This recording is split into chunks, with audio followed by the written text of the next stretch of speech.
Welcome to the latest Savings Guru podcast. I'm delighted to be joined by Keith Barber, who's the Director of Business Development from the Family Building Society. Keith, welcome to the show. Hi, good to be here. Thank you very much for inviting me along. Thank you for coming on. I'm really looking forward to this because there's been a lot come out of the Family Building Society that I think's been really good, and I'm really looking forward to talking to you a bit more about that. But I guess quite a good point to perhaps start on is if you could tell us a little bit about the history of Family and how you got started, how long you've been going for. Sure. Like many building societies, we've had a number of names over the years. We started off as the fourth Post Office Mutual Building Society way back in 1896. We were then called the National Post Office Building Society from 65 and eventually adopted National Counties Building Society to 1972. So we've been around a while. And as you'd expect from those past names, we've been doing business remotely through the post and more recently over the phone and now internet rather than through branches. So you won't have seen us on the high street. The Family Building Society brand was launched in 2014 because despite us being based in Epsom in Surrey, if you walked around the high street there and spoke to people, they'd say National Who when you asked them where our branch was. So National Counties really hadn't cut through in any particular way and was trying to be many things to many different people and not being particularly successful at any one of those. So we launched the Family Building Society brand in 2014 alongside the National Counties proposition, focusing really on a more defined group of customers, people we saw as the squeeze middle, so aged perhaps 45 through to 65, who were facing pressure from all sides. They're trying to help their adult children perhaps finance their first home, at the same time helping their parents deal with the financial issues of getting older and looking after care, whilst also dealing with their own uncertain financial lives. People were telling us about not being sure whether they had sufficient money to retire on or to give to the children to help them out, and what would happen if they needed to pay for care and so on. So the Family Building Society proposition was developed to address the needs of that group of people more specifically. That new focus was very well received, and in the second half of 2016, we decided to make Family Building Society our lead brand. And since the 1st of December 2016, all of our new mortgages and the vast majority of our savings accounts have all been under that Family Building Society brand. I was obviously aware of the National Counties brand, but I'd noticed it didn't seem to crop up as much. That obviously explains why that sort of phased a switch over of the names. Yes, it's still the legal entity. So you'll see in the small print at the bottom of our literature and so on the bottom of our website that it says Family Building Society is a trading name of National Counties. But pretty much everything you see about us will be under the Family Building Society brand now. Yeah, it's interesting. You said the National Counties brand not kind of really cutting through because you're in my opinion you're one of the largest societies out there. Obviously, there's over 40 in the UK, but many of them are only looking after a few hundred million, whereas you're in the billions, and I'd imagine have got quite a large number of savers that you look after. I appreciate sometimes there's obviously some sensitivity around stats, but can you kind of give us a sort of bit of an insight in terms of how big the society sort of currently is? Yeah, sure. Our current assets, or rather the assets at the end of the last financial year, so end of 2019, were 2.4 billion. And when I joined the society, they were 500 million. So we've grown quite a lot.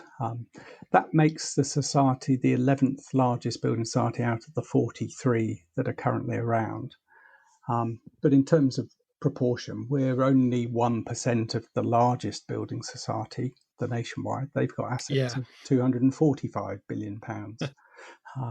So whilst we've grown relatively quickly since we launched the Family Building Society brand, and I think we've increased assets by something like 80% over the last 6 years, which has moved us up from 13th place as National Counties to 11th place in that league table.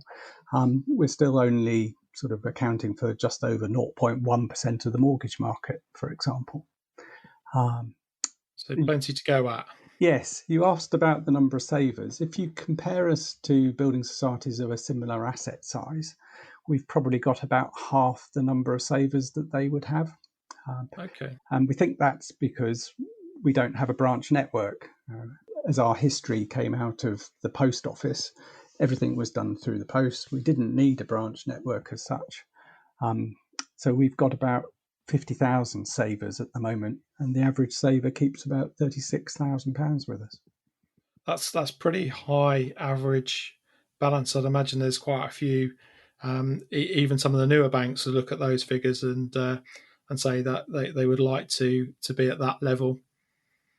Well, let's hope so. They're welcome to try. It's taken us something over 120 years to get there. You're doing very well. So, and I mentioned earlier, said I was looking forward to this because some of the things you've been up to had sort of caught my eye, and a couple of those. This turned out to be quite timely.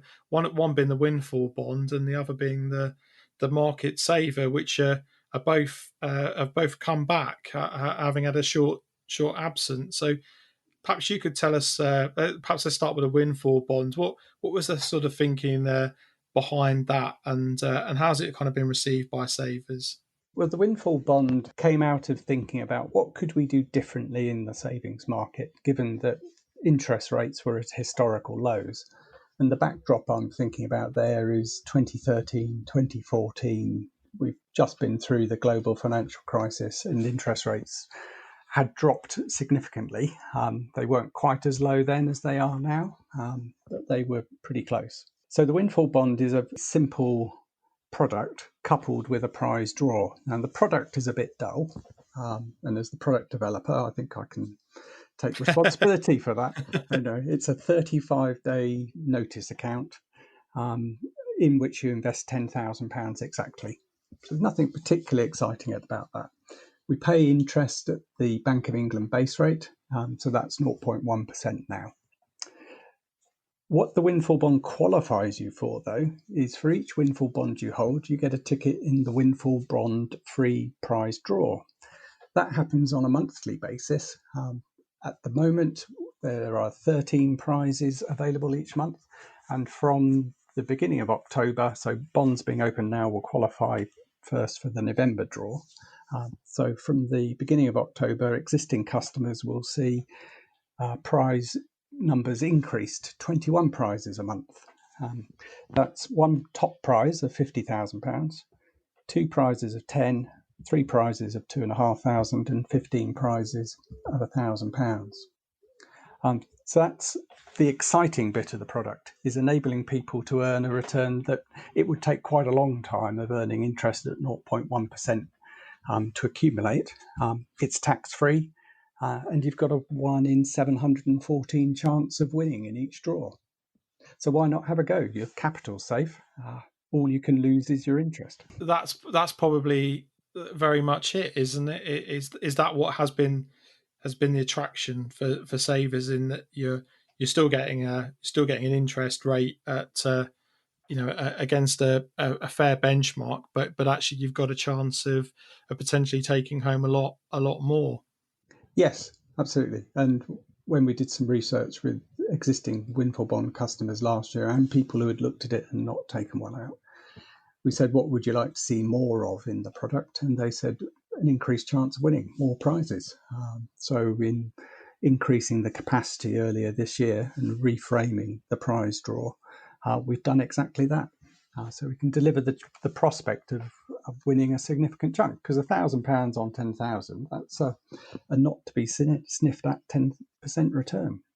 No, absolutely not. And it's interesting there you said about the chance of winning, because there is a similar kind of product in terms of premium bonds on the market that have been particularly to the fore recently, because the government's kind of chosen to keep the national savings rates, in my opinion, artificially high in the market, and we've seen billions pour into premium bonds as a result. But equally, the chances there of winning a prize are very hard. The top prize has now got odds of over 46 billion to one. And while I guess the headline is quite attractive there for some people, the reality is the vast majority of people who probably sign up to them are going to do well to get one of the £25 prizes, and anything else is likely to be a bit of a bonus. Whereas that you've actually got quite realistic odds.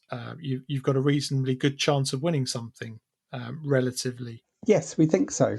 We did talk to National Savings last year about the chances of winning prizes at particular levels, but we weren't able to get a clear response from them on that. Although they did say that for a holding of £10,000 of premium bonds, the odds of winning a £1,000 prize over 12 months is 1 in 357. So our 1 in 60 over the same period seems to compare quite well. Yeah, absolutely. They're back on sale now. Yes, the Windfall Bond was relaunched to existing customers on the 18th of August. That gave them an opportunity to buy some more bonds, because that's what they told us they wanted to do, ahead of the more general public launch at the beginning of September. So yes, it's back on sale. Fantastic. And the other one that we talked about that caught my eye too is the market saver that has been sort of sat towards the top of the best buy tables for quite a while, and has been withdrawn, but it's now coming back, Keith. Yes, that's coming back next week, so that should be back out on Wednesday. I think that's the 9th of September, all being well. That product is trying to solve a different issue for people. So there's a lot of savings products where you take it out and the headline rate is based on a bonus rate which expires after a period of time. And to earn the top rates, you have to keep moving your money around and be aware of when the bonus is going to expire. What the market tracker tries to do is do that legwork for you. So we're not moving your money between different providers. What we're doing once a quarter is looking at the rates offered across the market on easy access accounts with a balance of £10,000. We take the average of the top 20 of those, and the market tracker will then pay that for the next 3 months until we do the next review. So you can leave your money in the market tracker, content in the knowledge that you're going to get close to top rates consistently. You won't get the leading rate, but that's the trade, if you like, for not having to go to the effort of moving the money around all the time. At the moment, whilst the product's not on sale as we record this, but the rate on the market tracker saver is 0.81%, and that compares quite well with the easy access table at the moment, although that's dominated by National Savings. I was going to say, if you take National Savings out of that, it compares very favourably at the moment with what's out there. And it pays that because when rates are falling, the market tracker will lag the market a little bit, and when rates are rising, the market tracker will lag the rise a little bit because of the quarterly reset of the interest rate.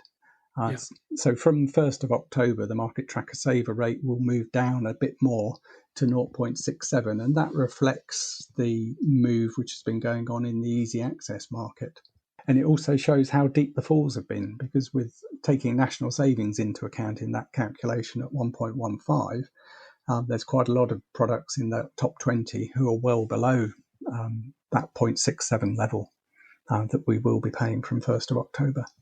Oh, I was going to say, absolutely. That would certainly, at that level, still appear in our best buys in the market. So that's still very competitive. This is kind of one of the conundrums in the savings market, isn't it? In terms of savers' behaviour, this constant trade-off of, do people who kind of sit and don't do anything with it and almost accept whatever poor rate that they get from their current account provider, and those that try to shop around. This is kind of trying to bridge that divide to say, well, here's something that you don't need to make any effort from, and you're still going to get a competitive return and a fair return in the market.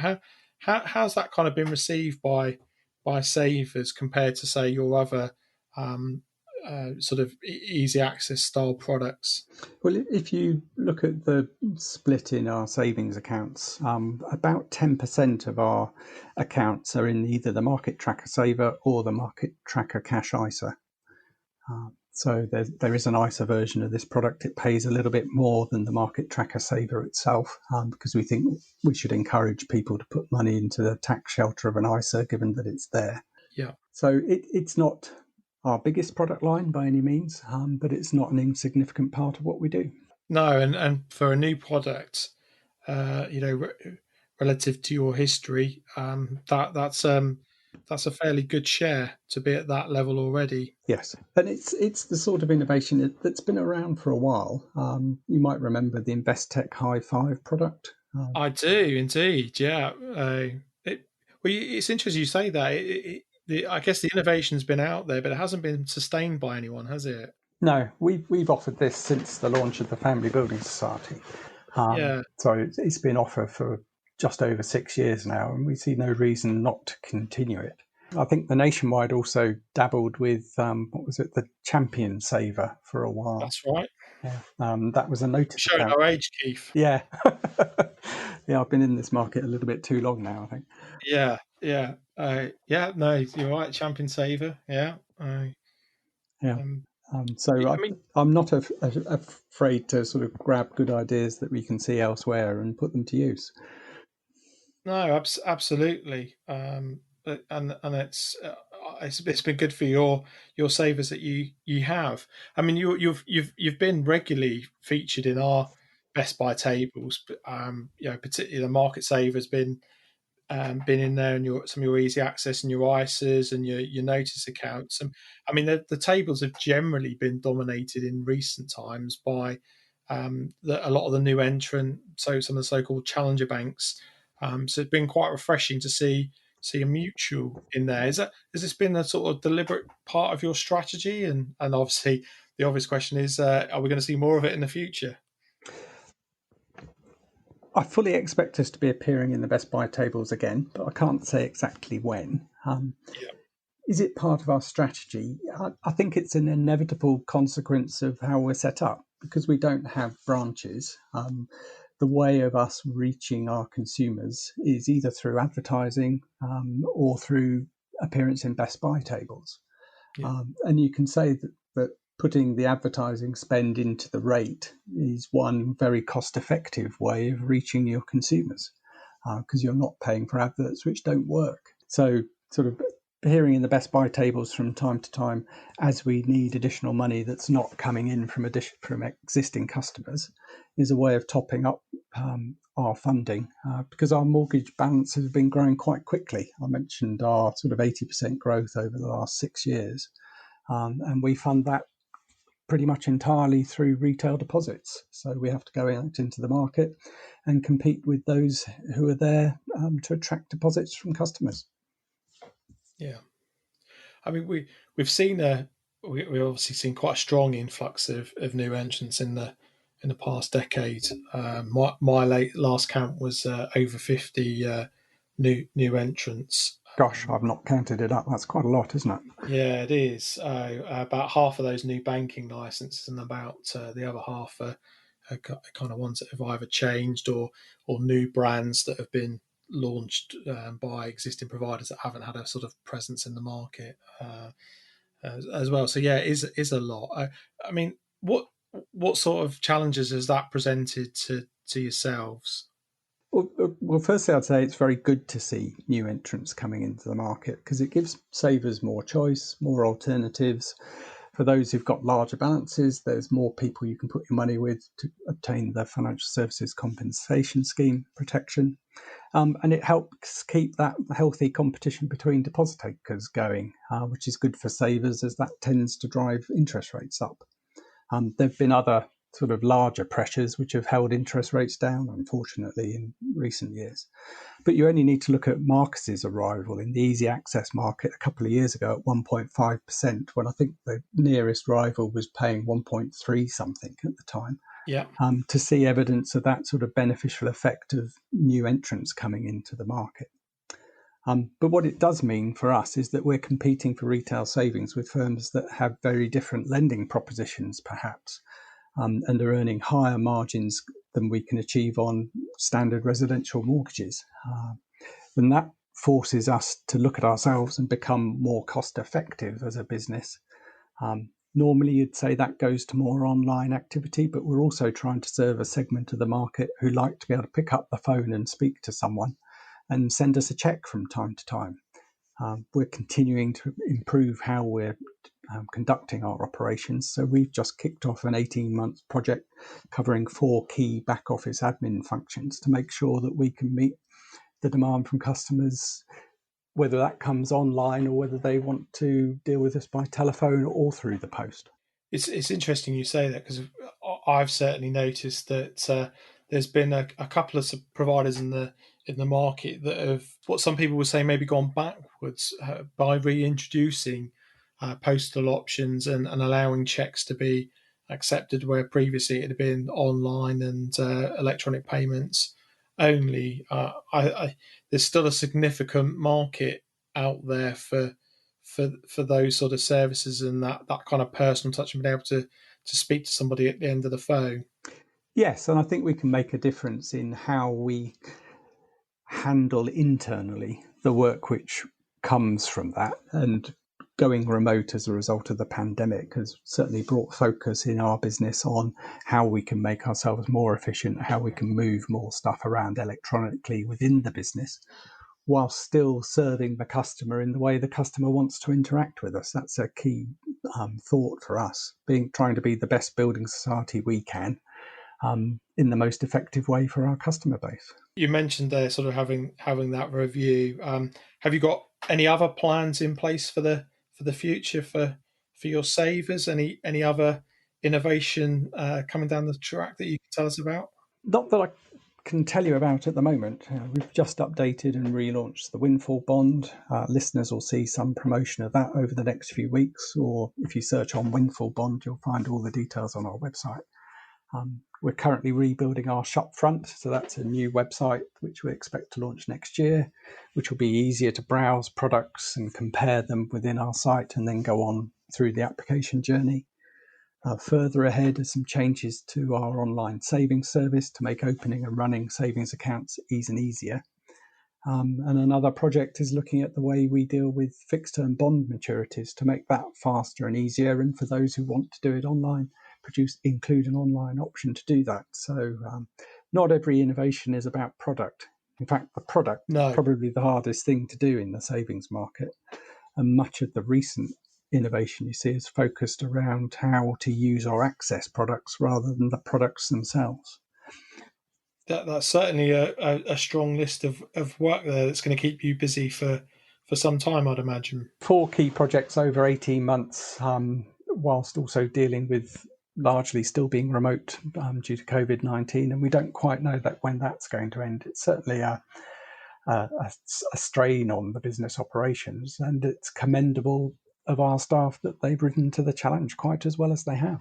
Yeah, that is, and that you're right. The remote challenge is not to be underestimated. I think there's certainly been lots of positives from it for a number of people, but it does create challenges. And I think even the most ardent fans of home working that I've spoken to over the past 6 months have said that they do miss being able to get around the table and throw things on a whiteboard and bounce ideas off of people face to face, and that not being able to do that at the moment is definitely something that doesn't help make projects like that easier. No, absolutely. We've got about 180 staff, and we operate out of a single building in Epsom in Surrey. At the moment, we're sort of relaying out that building to have something like 130 desk spaces in it. So we don't expect to have people back full time for the foreseeable future.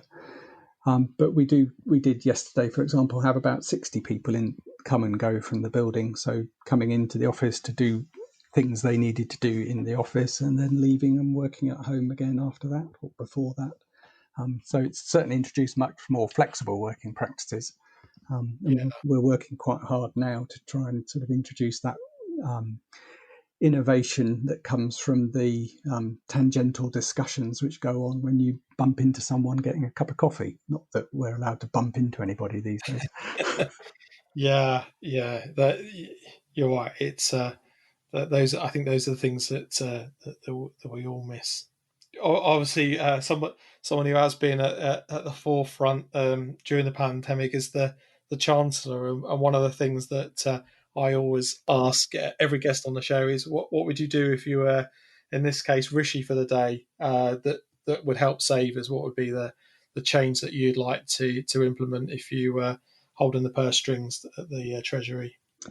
Well, can I have two suggestions that are related? They can be. You can have two, Keith. They're going to have to be good, though. Okay. That's a challenge. The first one I'd like to do is simplify the savings landscape by removing the general cash ISA scheme and increasing everyone's personal savings allowance, perhaps to £2,500 a year for basic rate taxpayers. I think that could make life a whole lot simpler for people because you wouldn't have to have some money in ISAs and some money in standard accounts. You wouldn't find differential pricing going on between deposit providers, between those two types of account, and it would generally simplify life. That's one suggestion. I like that. For the Chancellor.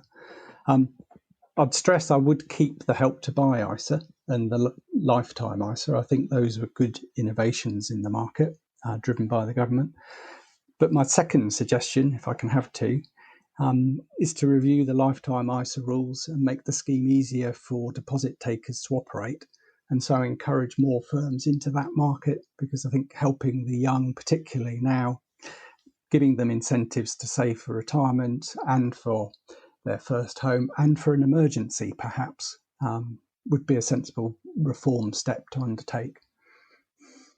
Yeah, you can definitely have two, Keith. I like both of those, and anyone that's kind of listened or read anything that I've written over the years will know I'm a big exponent of simplifying the things. I think ISAs have been a brilliant product, and I'll show my age again. I can remember Tessers and Peps. Yep, so can I. Yep. And I think ISAs did a great job initially of simplifying that space, and we're up to not far shy of 300 billion in them in the cash versions now. So they've been hugely successful. But I agree with you. I think lifetime ISAs have got mean well, but are pretty complex, and the personal savings allowance and running the sheer number of different ISAs has made that landscape really tricky now for savers. And the ISAs were always about simplicity when they first started, and I think that's where they should stay, and they aren't simple anymore. And I would certainly wholeheartedly agree with you there. I'd love to see some simplification of that whole thing. I think it's been a succession of adding bits here and there that have got us to this point, and it now needs a fundamental reform. Yeah, it's a classic case of can't see the woods for the trees. There've been so many little bits of tinkering.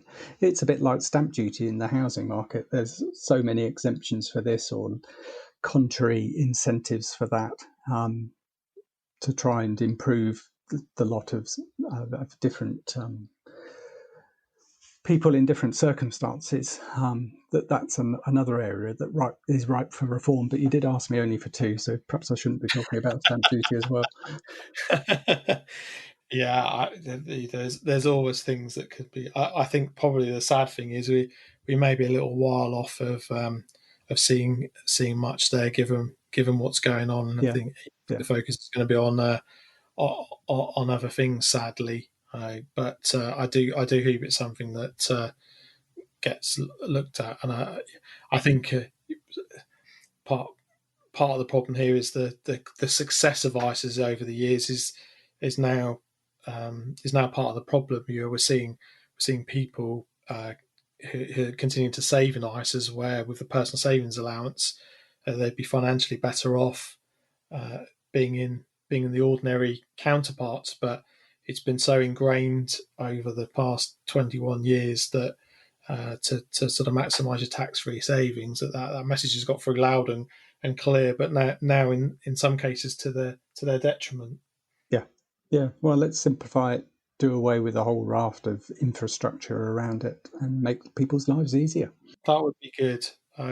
So I guess we talked quite a bit about some of the things, and it's been a really changing landscape in the savings world in this millennium, certainly.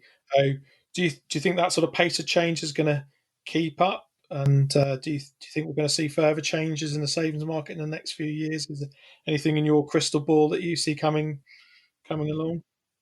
Well, if I had a crystal ball, I'd be retired by now. So what I do see is more new entrants like Marcus coming along. I think that's going to happen. So new entrants at scale and pace, and more growth in the online and digital savings products and services that are aimed at helping you make the most of your money and move it around faster and more easily. I think we might see some mergers between some of the current challenger banks as they go for economies of scale. And I think there'll be a continued proliferation of apps on your phone to help you do things. And the important point around those, I think, is the helping people become a regular saver and having some money set aside for a rainy day. I think that's been thrown into sharp relief due to the financial issues that people have faced coming from the pandemic. I think we all need to do more to help people save a regular amount. Unfortunately for savers, I can't see an interest rate rise of any significance coming anytime soon. No, I agree with you. I think we're in the low rate climate for some time still. But yeah, I agree with all of what you said there. Really, I'm personally surprised we haven't seen more talk of mergers in the challenger sector. But I certainly think that we will do over the next 12 to 18 months, and there's still a flurry of prospective new entrants. There's at least 10 banks or prospective banks have applied for licenses are pending, and there's a queue of firms behind that still going through the process. So I think we're definitely going to see new entrants, and the rumours continue to get stronger that we're going to see J.P. Morgan follow Marcus early next year with under the Chase brand with something similar, which would be a huge firm to come into the space. So yeah, absolutely. interesting period. Yes, to live in interesting times. I think my boss tells me that's a Chinese curse rather than a compliment. So. It's definitely what keeps keeps it exciting, makes life interesting, isn't it?